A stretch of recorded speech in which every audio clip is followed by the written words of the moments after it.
The following program is a public service of Gulf Coast State College, WKGC, and Commodore Productions. And now, the Military Hour with Carrie Dieter. Welcome to another edition of Military Hour. I am glad to be here and hope you enjoy this segment. This is going to be a segment that I'm going to get educated on. And we have with us today special guest Heather Nowak from Man in the Sea Museum, located on Back Beach Road here in Panama City. Heather, welcome. Thanks for coming out. Thank you. I always do this. I got my hug earlier, but thank you so much. I really want to hear about what's going on because I understand it's much better than it has been, or improved, let's say. Improved, yes. And let's start off with, how did you become involved with Man in the Sea Museum? Okay, so I'm originally from Birmingham, Alabama, and have no background in military or diving or anything like that, but as a young girl fell in love with museums. And so, yeah, it's always been a passion to learn the past and how we get to where we are today.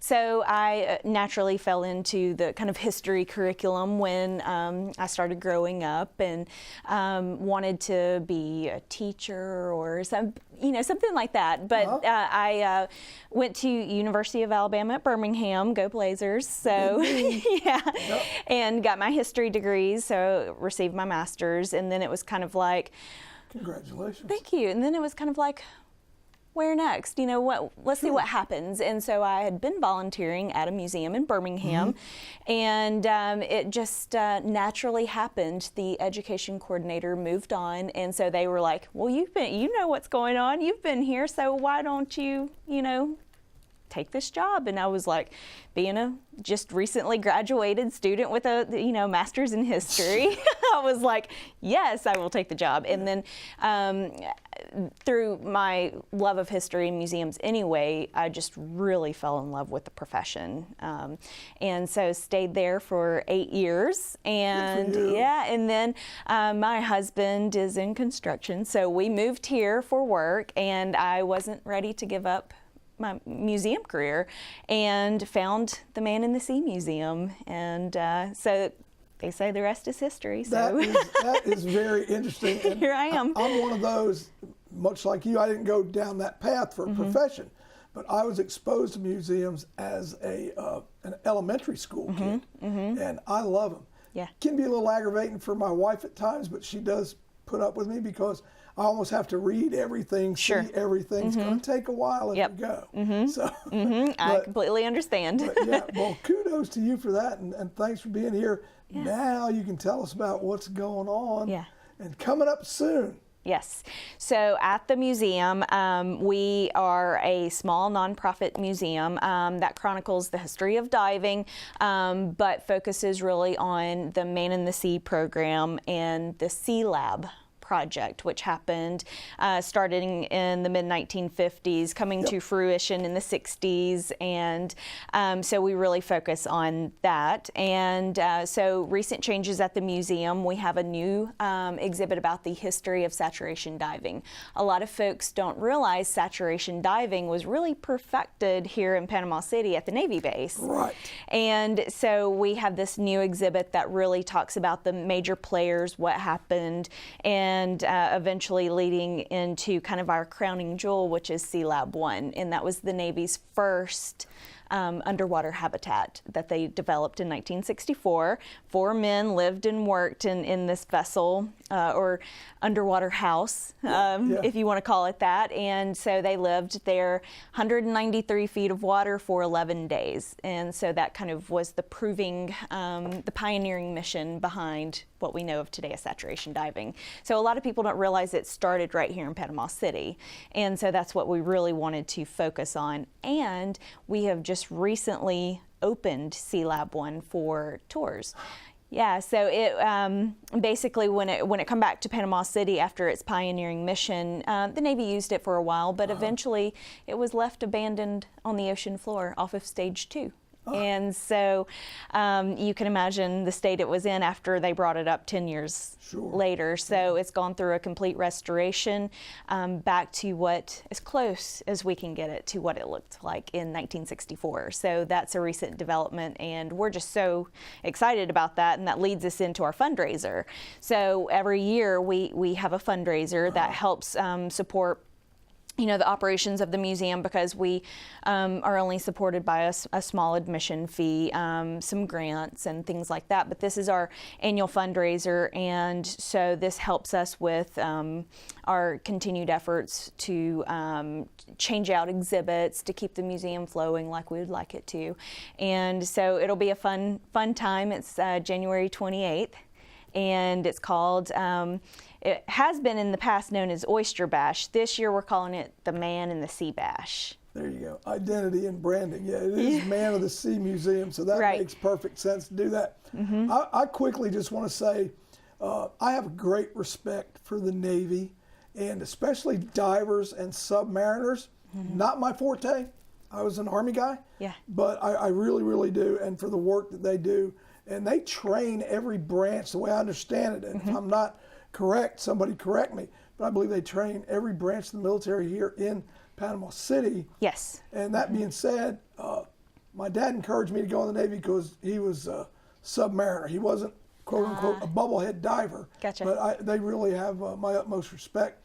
And on the horizon, I guess it's not really horizon anymore, but even now the studies being done for the HBOT treatments look very promising for veterans, and some of the wound care, things like that, TBI. Absolutely. Don't know if it's completely proven.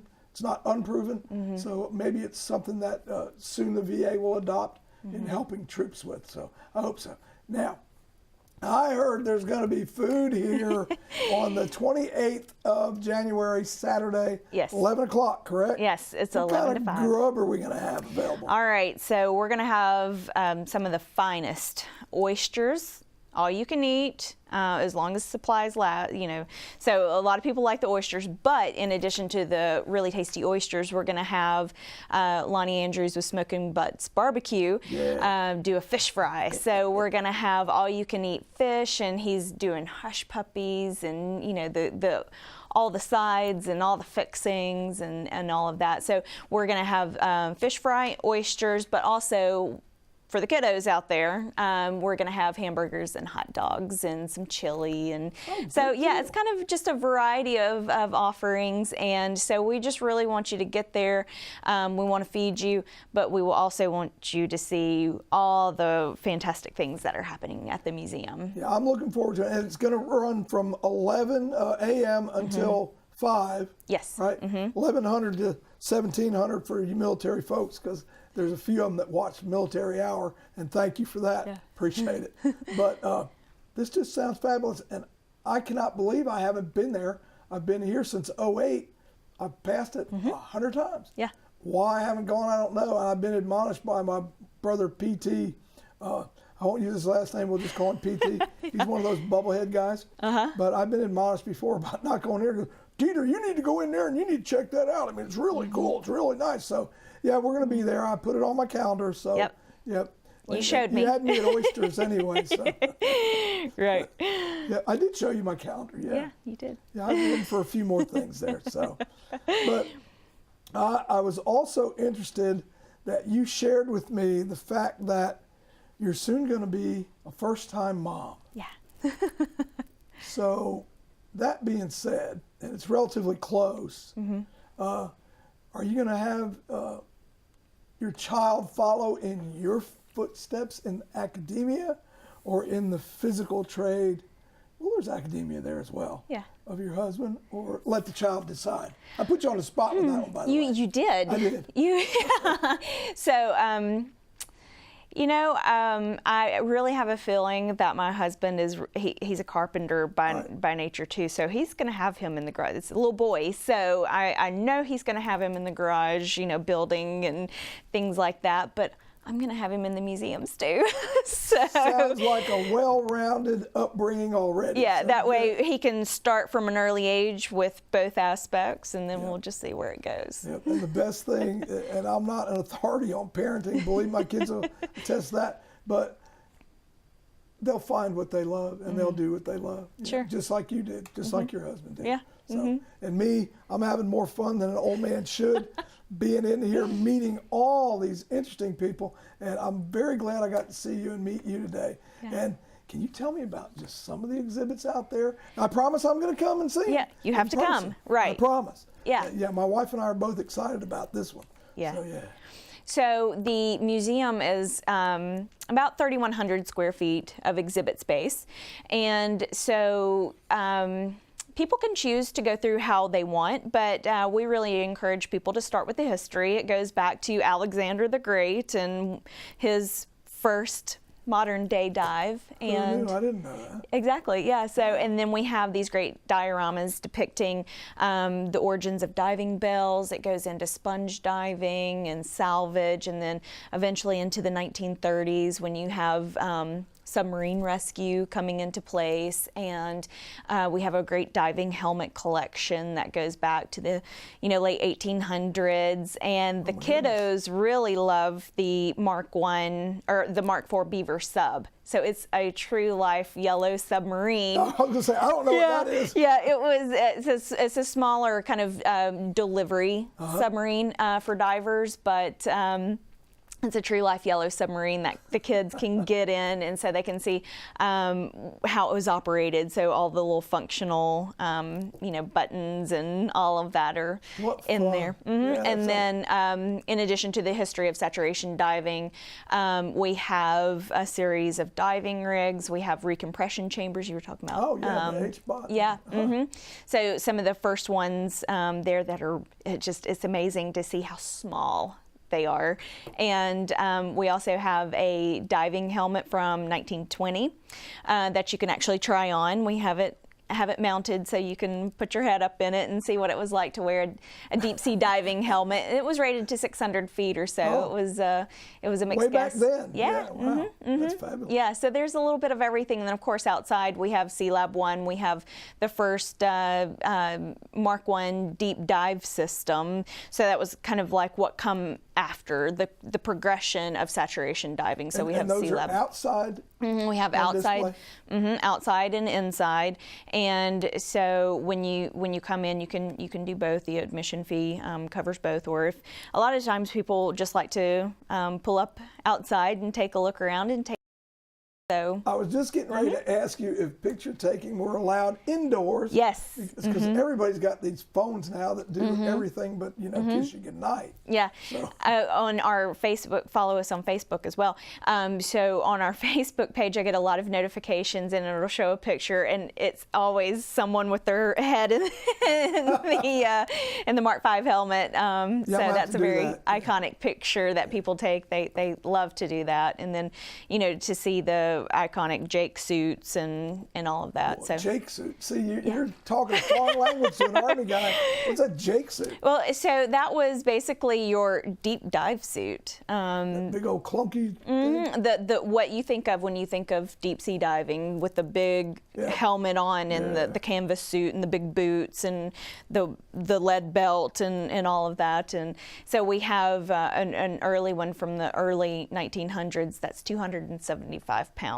Oh, see, my dad was encouraging me to go in the Navy because he knew I was going to be drafted if I didn't do something. All I could think of was all those horrible possible scenarios in all that water, being naive, not knowing that it takes every kind of personnel to run any military branch. But I was just like, 275 pounds on my 100 pounds? I don't think so. Because I weighed like 104 when I was drafted. I'm like, nah, I don't think so, Pop. So, well, then you'd be really interested to know then that a part of the Jake suit in the early days, topside, you would have a hand-powered air compressor sending your air down to you. Hand-powered? Yes. So if this guy or gal got tired, you could have been in real trouble. Yeah, you had to rely on your topside support for sure. Yeah. talk about got your six. Yeah. And we talked about earlier about, just breathe and be glad you can. There you go. That'll bring it home, won't it? Somebody Yeah. pumping air to you by hand. Yeah. Wow, that's scary. But they did it nonetheless. Yes, they did. It's because of what they did through the saturation diving and finding that out, and just general equipment. Diving is so much safer today because of the things that the Navy come up with and perfected, and so it's so much more safe today than it ever has been. It's amazing when you look at how all technologies, not just the technology of diving, but how when you look at, say, a timeline from 1800 up to today, until 1800 it was basically flat. And then it's like an explosion in knowledge and technology. And where we are now, and I'm not a spring chicken, but it's just amazing. Yeah. And the medical advances have been phenomenal. So Right. Kudos to all the young people. I'm not that bright, so, but I do have fun, and I enjoy Yes. getting word out as much as possible, because these are things that are not only necessary, but they're very interesting. Yeah. So I am so piqued about coming out here now because I do love museums Yeah. and love history as well. Yeah. And I can't wait to go. So I have another question. Okay. If I'm coming out there on the 28th, and it's $20 a ticket, correct? Except for under 12, Yes, 12 and under are free. they're free. So if I want to come before then and not have oysters, I can make another donation of 20 and come on out there, right? I mean, sure, if you want it. Donations are always welcome at the museum, but our normal hours are 10 to 4, and then so you could. We're actually going to be closed, kind of to just common traffic on the 28th. We're Right. specific to that, but if you wanted to come any other time, we're open Tuesday through Saturday, 10 to 4. 10 to 4. And general admission is $5. $5. Yeah. So I could come 4 times in a Well, week. right, and you're military, so Yeah. you get a little bit of a cut. It's $4.50 for seniors in military. I'm senior military. You should get an extra cut, right? No, we won't Yeah. go there, but appreciate So it. yeah, and then so general admission is $5. Seniors in military are $4.50, and then kids 6 and under are free. So it's a great place to come with the family because it's relatively cheap. I would think pretty cheap for a museum, and so you can come and see all the exhibits, just like you will get to at the Man in the Sea Bash. Good. And in addition to the food and everything, we're also going to have live helmet demonstrations via Dive Lab, which is a local place around. Good. And so live helmet demonstrations, bouncies for the kids, and the ability to see the museum, have some good food, and support a good cause. Let's go back to that military discount thing. And some people may think that we look for a discount because we're cheap. My kids call me cheap. I like the word frugal. Yeah. But no, it's not that. We really do want to patronize, especially places that offer the discount to military. It's not about saving $1 on a $10 bill. It has nothing to do with it. It's about supporting businesses that are military friendly. So good to hear, good to know. And in all likelihood, we would just say, oh, that's okay. Just keep it. If I'm going to get 50 cents off, we get that a lot. $5, so I said that not in defense of, and not really being a proponent of pushing that as gospel, but it's what we do. Yeah. If we find out that you don't really offer a military discount, well, we may not come in your business that often. Doesn't mean we're going to stop. Sure. But we're going to go to the ones that do first. Right, and because we're so military focused, it's our duty and our honor to honor both active and retired military, because I mean it was really you guys that gave us a reason to have this museum, and it was a group of military divers who basically founded the museum back in the early 80s. It was mainly under Dr. George Bond, and he's considered the father of saturation diving. Good Navy military man, doctor, just a country doctor from Bat Cave, North Carolina, that ended up in the Navy and perfected saturation diving. Bat Cave, North Carolina. Now, how uncanny is that? I heard that very word on Facebook today. Heard that word. Really? Read that about somebody that's from Bat Cave this morning on Facebook. Wow. Huh. I don't even know where Bat Cave is. I mean, I hear the nearest town is Hendersonville. Hendersonville? No, I don't know. But in any event, see, it's uncanny.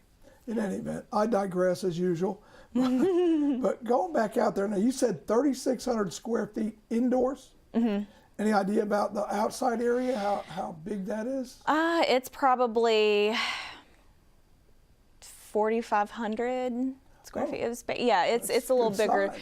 Yeah, because we have quite a few things, and the vessels we have outside are obviously too big to bring inside the museum. Right. So it takes up quite a bit of space. We have swimmer delivery vehicles, basically like an underwater car for guys with scuba on, and they could kind of jet around. We have diving bells. We have an assortment. We have a lot of people, when they stop by, they're like, what is that thing outside? And we always know what they're talking about. And it's a mine detector, a hydrofoil that they would, pull behind a helicopter. And so it's this funky thing outside, and everybody wants to know what that is. So well, can anything be seen from the highway from back on 98? I don't know that I've seen anything from 98. Sure. If you're going down 98 and look over, depending on which way you're going. Could be dangerous on 98. Yeah, right. Yeah, look to the left or right, depending on which way you're going, and you'll see the crazy thing that people are talking about, is the mine hydrofoil, and you'll see the line of swimmer delivery vehicles. Now that Sea Lab has been restored to its original international orange, it really sticks out. And so if you're coming towards Panama City on Back Beach Road, you can definitely see Sea Lab outside.